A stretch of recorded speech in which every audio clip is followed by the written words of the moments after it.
Bom dia a todos. Esse trabalho foi feito por mim e pelo Kaique Bruno. Ele foi meio que uma animação que veio na mente pra fazer, não ficou tão boa assim, mas foi o que veio na mente, deu bastante trabalho e espero que vocês gostem aí. Eu tentei meio que fazer de um jeito mais explicativo essa animação. Com o surgimento do feudalismo, a França sofreu uma desfragmentação.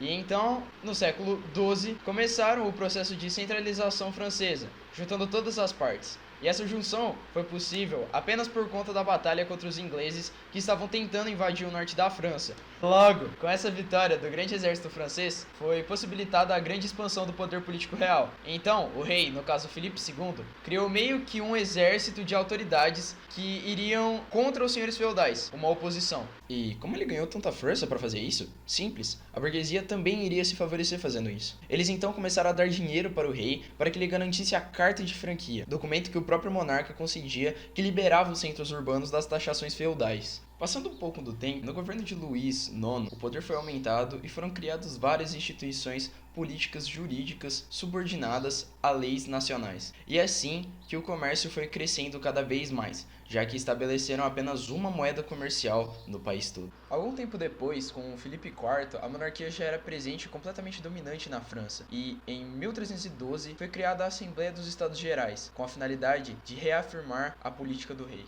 Através desse órgão, o Filipe IV conseguiu impor taxas sobre as propriedades da igreja. Logo, Bonifácio VIII ameaçou o rei, porém, com a morte do Papa, no caso Bonifácio, Filipe IV interferiu na escolha do novo Papa, colocando Clemente V. Com essa escolha, o Vaticano teve sua sede trocada para a cidade de Avignon, e nas décadas seguintes foram criando rixas entre o Estado e a Igreja. Esses conflitos que eram chamados de Cisma Oriental ou Cativeiro de Avignon. Porém, não existia nada que poderia abalar a monarquia francesa, mas surgiram alguns problemas, como por exemplo, os conflitos com a Inglaterra, além dos grandes problemas com as doenças, que foi o caso da peste negra, que atingiu a Europa de uma maneira avassaladora. E apenas nos séculos seguintes, a França conseguiu se reerguer. Com isso, surgiu uma humilde filha de camponeses denominada de Joana d'Arc, essa na qual comandou as lutas contra a Inglaterra, dita por ela por se tratar de ordens divinas. Com as vitórias que estavam obtendo,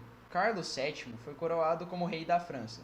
Apesar de seu grande feito, Joana foi queimada em 1430, por supostamente ter cometido heresia. Em 1453, a França, ainda sob o comando do rei Carlos VII, conseguiu expulsar os britânicos do território, o que acabou ampliando seus poderes, como criação de novos impostos, centralização do governo nacional, além de financiar a instituição de um exército permanente. Com isso tudo, a França se tornou o maior absolutismo real europeu.